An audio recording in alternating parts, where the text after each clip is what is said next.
Imagina você ter 263 milhões de pessoas assistindo uma série que não é hollywoodiana, então assim, não é americana, e agora você tem o trabalho muito difícil de finalizar esse fenômeno, né? Acabar com esse fenômeno. Foi isso que aconteceu com Round 6, que chegou ao fim agora na terceira e última temporada. Mas assim, será mesmo que acabou? No vídeo de hoje vai rolar uma crítica aqui da terceira temporada da série, e essa crítica vai ser feita com spoilers, tá? Então se você não assistiu ainda a terceira e última temporada de Round 6, vai lá, assiste e depois você volta nesse vídeo, tá? Porque a gente vai falar assim, das coisas abertamente aqui, e eu não quero ninguém reclamando que tomou spoiler depois.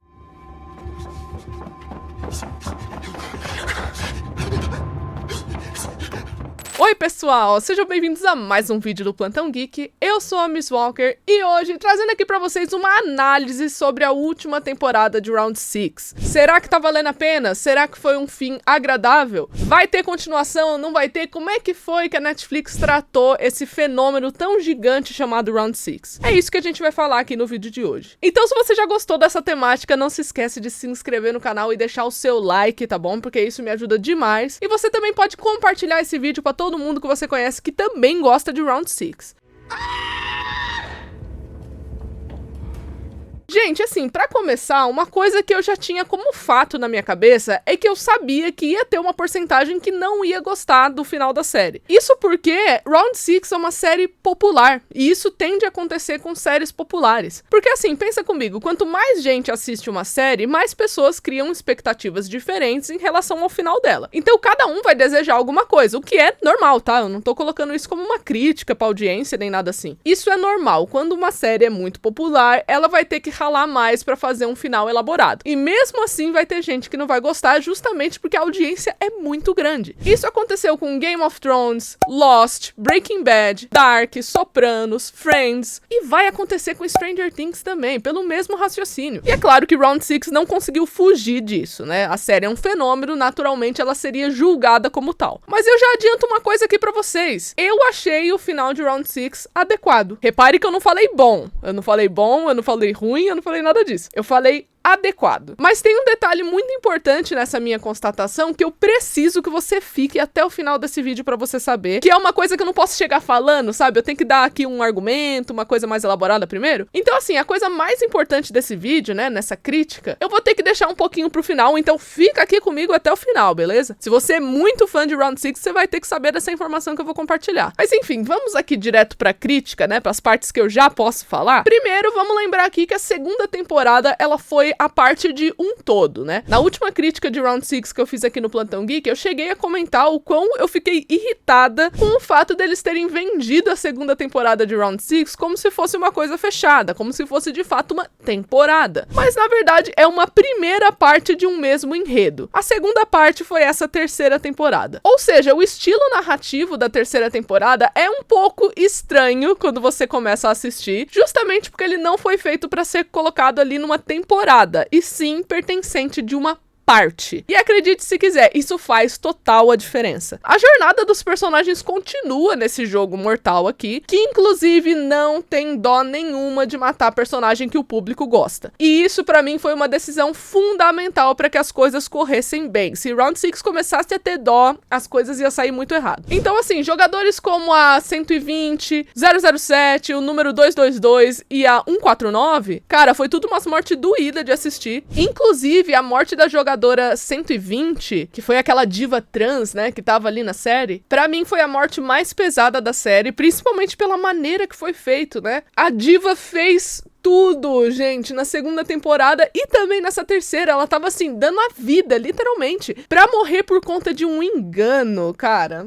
Foi muito doído assistir, mas foi essencial. Referente ao protagonista, né, que é o Jin Hwan, o jogador 456, ele continua com aquela jornada que já estava funcionando pra ele mesmo, que é basicamente uma jornada de herói recheada de insegurança. Um dos momentos que eu mais achei bacana nesse enredo dele foi quando ele é questionado se ainda acredita na humanidade, uma coisa que inclusive ele não responde. E apesar disso, ele mostra a partir dos atos dele que sim, ele tem fé na humanidade. Ele acredita em alguns pontos ali da história na bondade do ser humano, na empatia, na solidariedade. Então, assim, apesar dele não ter respondido ali na hora, as ações dele são a resposta. A solidariedade, ela é vista ali pelo protagonista como a única forma da humanidade sobreviver. E isso é colocado até mesmo em coisas mal intencionadas ali na série, como, por exemplo, quando a galera começa a fazer grupinho, começa a fazer aliança pra eliminar os outros jogadores. Apesar da motivação ser horrível, né, tá todo mundo ali sendo movido pela ganância, os grupinhos acabam se aliando com base em algo em comum, com base em um tipo de solidariedade que eles conseguem identificar ali. É sensacional como a crítica de Round 6, ela expõe essa hipocrisia do ser humano, mas ao mesmo tempo ela não desiste da humanidade, o que é uma coisa bem complexa de se analisar. No final, no momento da morte do protagonista, ele estava prestes a definir o que é ser humano, mas novamente a gente aqui na audiência é deixado sem resposta. Então, assim, faz pleno sentido que as críticas de Round 6 sejam sobre humanidade. Nem o protagonista consegue definir o que é humanidade. O ser humano é tão complexo que não cabe uma definição aqui. Apesar desse ponto extremamente positivo para a série, a forma que eles fazem acaba se tornando muito fraca em questões de roteiro. Porque você vendeu essa segunda e a terceira temporada de Round 6 como uma tentativa de rebeldia, né? Você quer ir contra os jogos, você quer acabar com eles. E no final, isso não acontece. Ou seja, o protagonista acaba morrendo por nada. Ele não destruiu o jogo, muito pelo contrário, né? Se a gente vai vendo ali na cena final, a gente descobre que o jogo só mudou de local. Ele não acontece na Coreia do Sul, agora ele vai acontecer nos Estados Unidos. Mais pra frente nesse vídeo a gente vai elaborar um pouco isso, mas é bem nítido que os jogos não foram finalizados. Pra não dizer que foi uma derrota completa do protagonista, ele até o final acredita naquela pontinha de humanidade vinda das próprias pessoas do jogo, inclusive, porque ele simplesmente acredita que vão deixar o bebê vivo, né? Ele faz todo aquele sacrifício pra deixar o bebê da número 222 vivo no final daquilo tudo. Sem falar que o protagonista se recusa a repetir o ciclo de violência que o líder ali tinha proposto pra ele. Um ciclo que o próprio líder foi corrompido, né? Aconteceu exatamente a mesma coisa com ele e a partir dessa corrupção ele acabou se tornando o líder ali dos jogos. E quando essa oferta é feita pro protagonista, ele não aceita, ele não repete esse ciclo de violência. Como a gente estava falando, uma das coisas mais comuns em Round 6 é você expor problemas e críticas sociais. E um dos jogos que, ao meu ver, teve uma quantidade muito bacana de críticas foi justamente o primeiro, A Noite Estrelada. Eu achei fenomenal como eles mostram que, por muitas vezes, o ser humano aponta injustiças, meio que jogando a culpa no outro, sabe? Ah, eu não consegui porque o outro tem uma vantagem. Mas, ao mesmo tempo, quando é dada a oportunidade, ninguém troca de lugar com a pessoa que tem supostamente essa vantagem. Pra ficar mais claro, eu vou fazer um paralelo aqui com coisas da nossa realidade, né? Coisas que estão presentes na nossa sociedade. Pega aí qualquer minoria mesmo, sabe? Pessoas negras, pessoas LGBTQ+,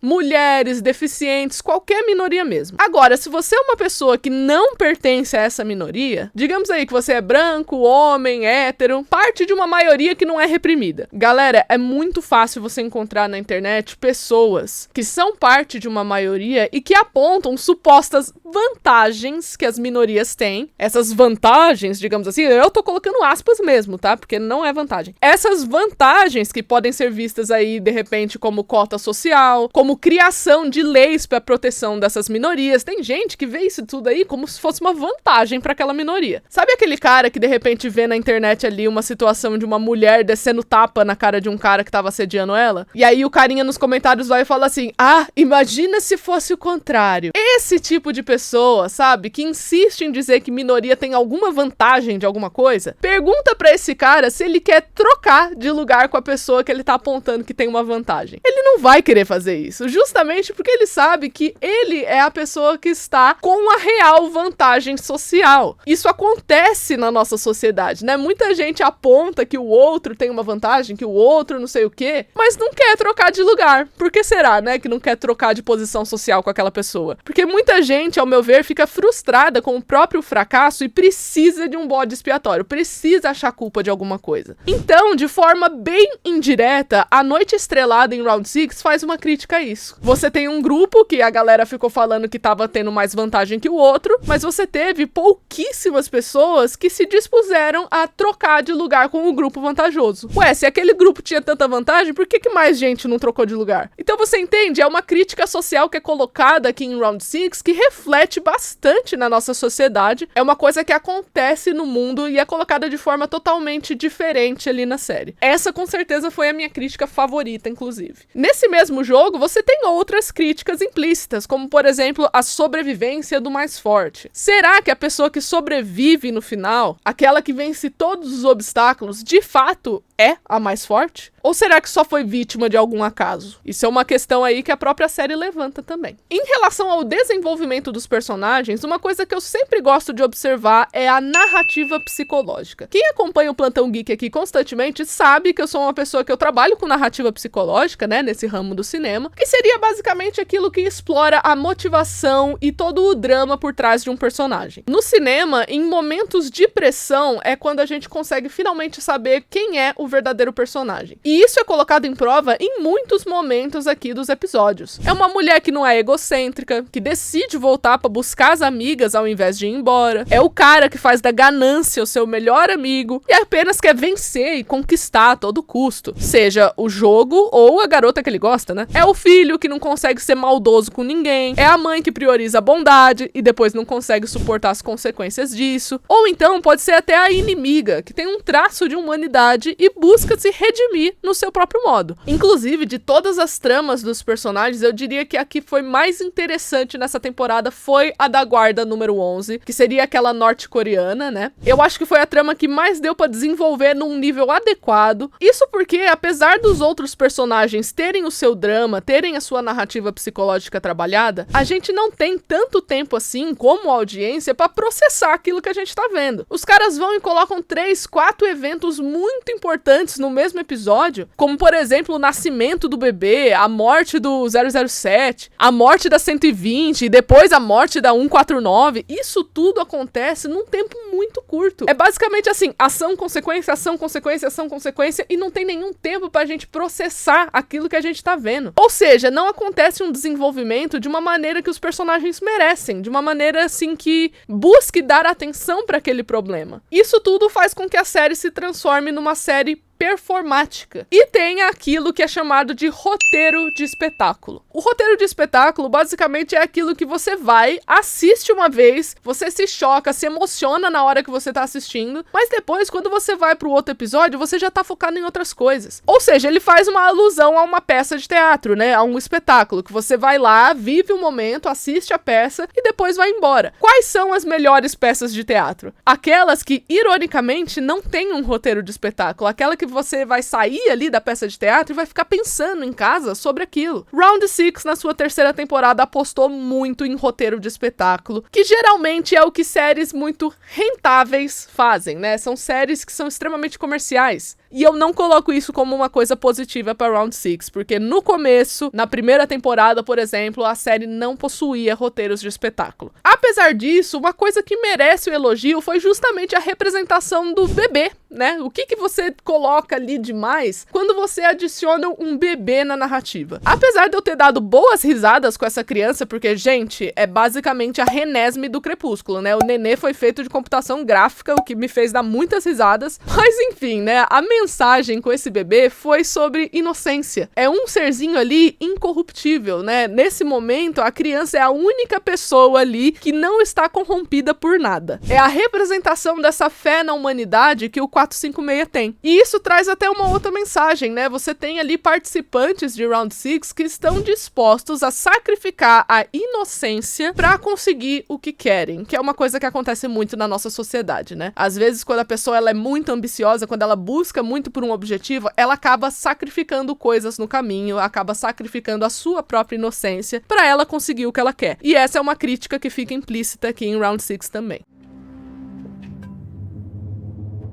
Agora, referente ao final de Round 6, que vem aqui aquela informação importante, né, que eu tava dando alusão ali no começo do vídeo, a gente viu que o final de Round 6 não foi bem um final, né? Inclusive, eu quase caí pra trás quando do nada apareceu a Cate Blanchett na série. Gente, vocês têm noção? Uma das atrizes mais talentosas de Hollywood simplesmente fez uma ponta ali numa série, mas junto com essa participação dela, ela traz uma confirmação muito importante. Os jogos que agora aconteciam na Coreia do Sul vão acontecer supostamente em Los Angeles. O jogo não acabou, só mudou de lugar. E apesar de eu detestar o fato da série não ter tido um desfecho real, eu não gosto quando série faz isso, tá? Isso é uma coisa minha. Eu não esperava nada diferente, justamente porque é uma franquia popular, gente. Franquias populares, elas ganham spin-off, elas ganham remake, elas ganham live action. É a forma que o cinema trabalha nessa questão de monetização aí do audiovisual. Uma coisa que a participação da Cate Blanchett confirma pra gente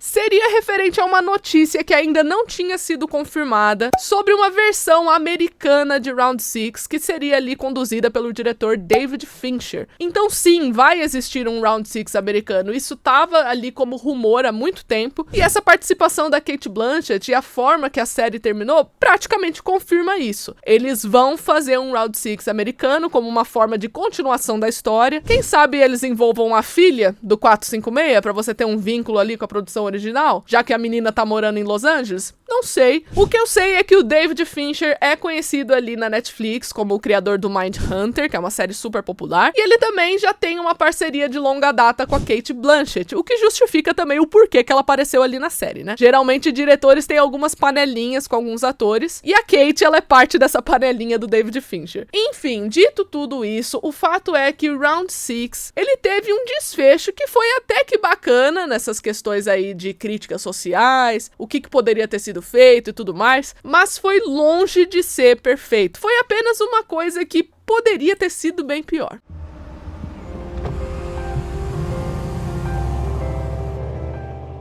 Mas agora, gente, eu quero saber de você. O que você achou de Round 6? O que você achou desse desfecho que a série deu? Eu tô doida pra saber os momentos favoritos da temporada de vocês. Então comenta tudo aí embaixo que eu vou querer saber, tá bom? Não se esquece de se inscrever no canal e deixar o seu like, porque isso me ajuda demais. E eu vejo vocês no próximo vídeo. Tchau!